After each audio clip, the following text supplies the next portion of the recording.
The day my father died, I was the one holding his hand. Not my brother, not my sister. Me. I had driven 3 hours from Cincinnati to the hospital in Columbus, left work mid-shift, told my manager I'd explain later. I didn't even stop to change out of my scrubs. I just drove. My father had been sick for almost 2 years. Pancreatic cancer, stage 3 when they found it, stage 4 by the time we understood what that actually meant. 2 years of watching him shrink. 2 years of driving that 3-hour stretch every weekend, sometimes twice a week when things got harder.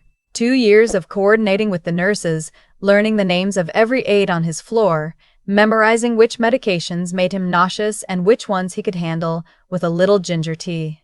My brother lived 40 minutes away from the hospital. My sister lived 25. I want you to sit with that for a second.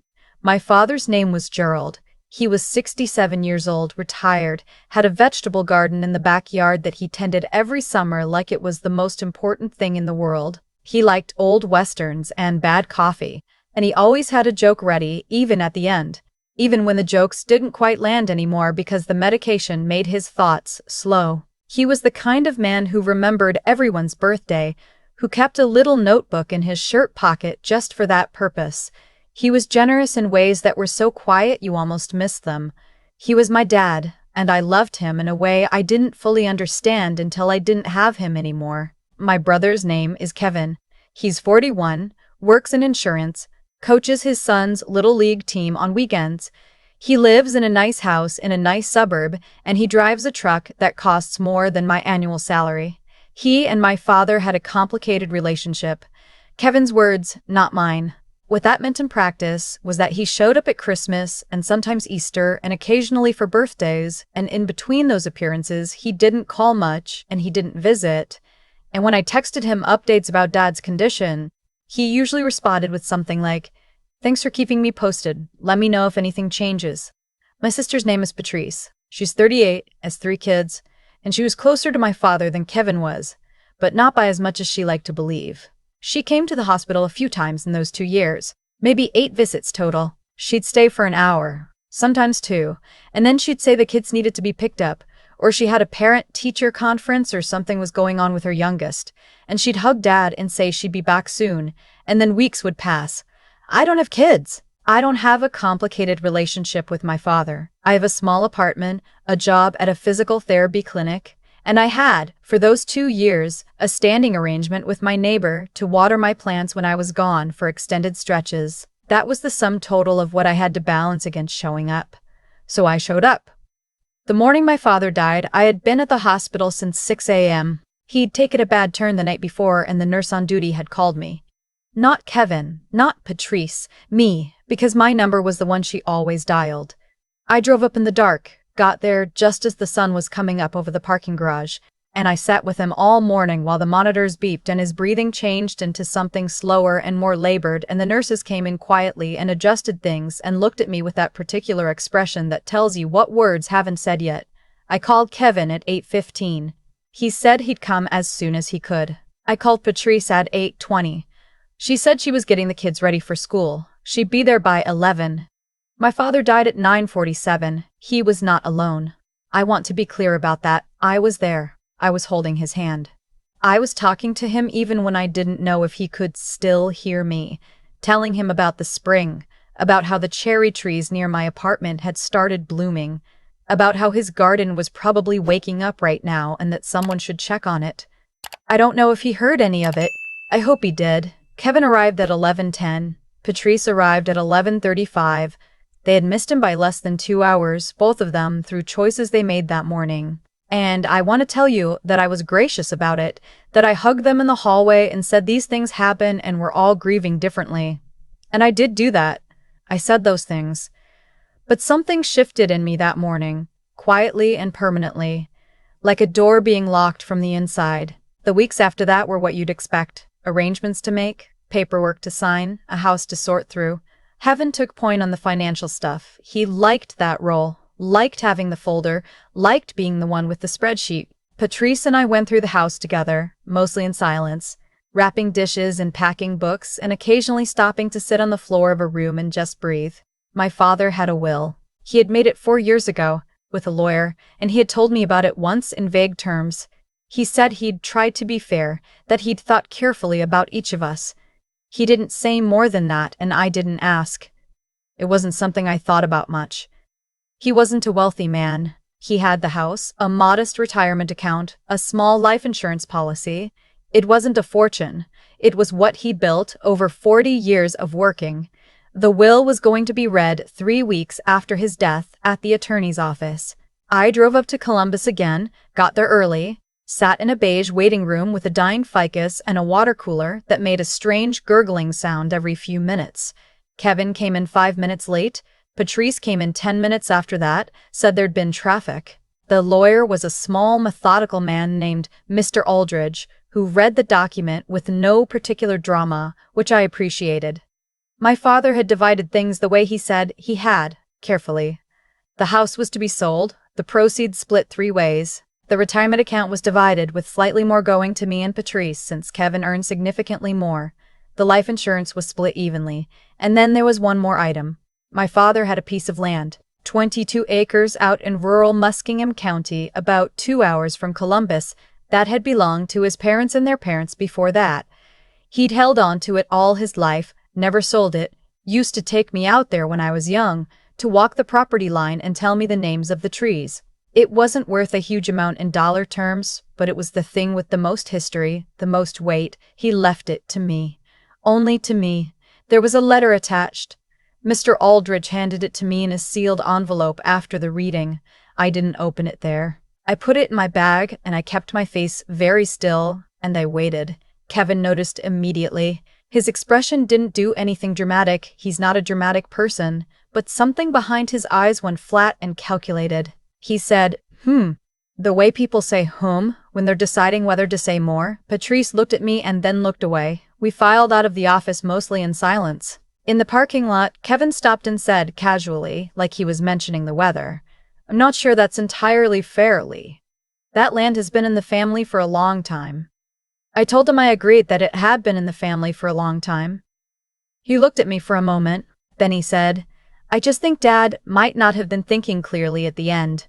You were the one managing his care, so of course you had more influence over him. I'm not saying anything happened, I'm just saying it's worth thinking about." I didn't say anything. I got in my car, I drove home.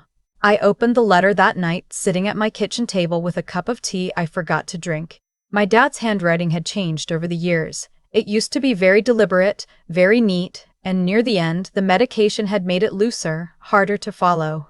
This letter was written in the earlier handwriting.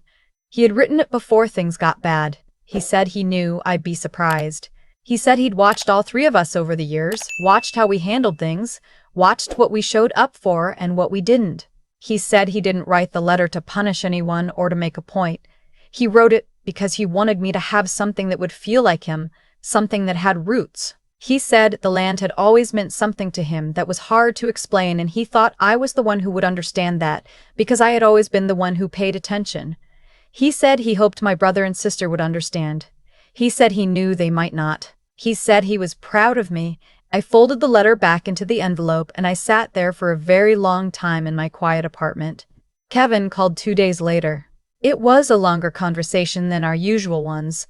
He actually talked instead of just saying things at me, and what it came down to was that he thought the will should be contested. He had spoken to a friend who knew something about estate law, he said, and there might be grounds to argue undue influence given how much time I'd spent managing my father's care. He wasn't making accusations, he just wanted to explore options. I told him to explore whatever he needed to explore. He seemed surprised I didn't argue. I think he expected me to defend myself, to get emotional, to say something he could use.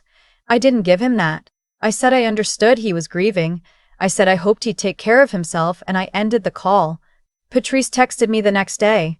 Her message was longer and sadder and more conflicted. She's not like Kevin. She feels things more visibly, and she said she wasn't sure what she thought about all of it, but she wanted me to know she wasn't going to fight me on anything. She just wished Dad had talked to them about it first. She said she was having a hard time. I told her I was having a hard time too. I meant it. The months after that were strange. Kevin made some initial inquiries about contesting the will, and then, from what I could tell through the silence, discovered that you can't actually contest a will simply because you're unhappy with it. You need grounds, actual, legal grounds, and my sister was there more than I was, and so my father trusted her more is not a legal ground. It's just a fact. The land is still mine. I've been out to it twice since the will was read. It's exactly how I remembered it, the same oak trees along the eastern edge, the same creek at the low point of the property, the same smell of leaf rot and cold air. The first time I went, I walked the property line the way my dad used to with me, stopping at the same spots, trying to remember the things he'd said. I didn't bring anyone. I just walked and listened to the creek and stood under the oaks for a while. I don't know what I'll do with it. I might build something small someday, or I might just keep it, let the trees keep growing. My father didn't say I had to do anything in particular with it. He just said he wanted me to have it. I think what hurt Kevin the most, more than the land itself, more than the money, was realizing that my father had seen him clearly and still loved him, but had also been honest about who he was. A will isn't just a legal document. It's a record of what someone actually believed about the people in their life, and my father, who was generous and good and not prone to drama, had written down very plainly what he thought. Kevin doesn't call much anymore. Less than before, which wasn't much to begin with. I'm not angry about it. I'm not anything about it, really. There's a certain freedom in having a relationship finally become exactly what it always actually was. Patrice and I are okay. We had dinner last month, the two of us, in a restaurant near her house. We talked about Dad, about the garden, about what we remembered from being kids. She didn't bring up the will. I didn't either. There are things that don't need to be said to still be true. I went back to work. I go back to the hospital every few months to say hello to the nurses who took care of my father. The one who called me that last morning, her name is Beverly. She hugged me the last time I was there and asked how I was doing. I told her I was okay. She nodded like she knew the full version of that sentence. I still drive the route to Columbus sometimes. Not for any reason, just I know every exit, every bend in the highway, every gas station where I used to stop to get coffee and stretch my legs. It's mine now in that way that roads become yours when you've driven them enough times. The way places become yours when they hold something that can't be returned. My father was a man who kept a notebook in his shirt pocket to remember people's birthdays. A man who grew tomatoes and zucchini, and sometimes, inexplicably, decorative gourds. A man who made bad jokes and good coffee and who sat with his daughter on the phone for an hour one night, 6 weeks before he died, just talking about nothing. About the weather and old movies and whether or not the Cardinals had a shot that season. He left me 22 acres and a letter written in his earlier handwriting. That is not nothing. Some people mistake silence for weakness. They see someone who doesn't fight, who doesn't argue, who just keeps showing up, and they think that person can be managed. They think the quiet ones aren't paying attention. My father was paying attention. He always was. And so, it turns out, was I. I've thought a lot about what my father understood that the rest of us didn't, or wouldn't, or couldn't bring ourselves to admit out loud. He watched us for decades. That's what parents do. They watch, quietly, from a distance that looks like presence. They see who calls back and who lets it go to voicemail. They see who drives through the dark and who waits for a more convenient time. My father kept a notebook in his shirt pocket to remember people's birthdays, which tells you something about the kind of attention he paid to the world. He noticed things. He just never made a scene about it. That's what I keep coming back to. Not the land, not the letter, not Kevin's face in the parking lot when he said the word fair like it was something he was owed. I keep coming back to the fact that my father saw each of us clearly and still loved us, but he was also honest. Honest in that final, permanent way that a will allows you to be. He didn't have to explain himself to anyone anymore. He just wrote down what he believed. I used to think that showing up was something people did naturally, out of love, without needing to be asked. I don't think that anymore. Showing up is a choice, made over and over again, usually when it's inconvenient, usually when there's something easier you could be doing instead. For 2 years, I made that choice every weekend, and sometimes twice a week. I didn't make it because I expected anything in return.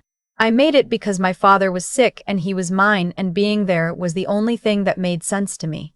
But here's what I've learned. Slowly. The hard way.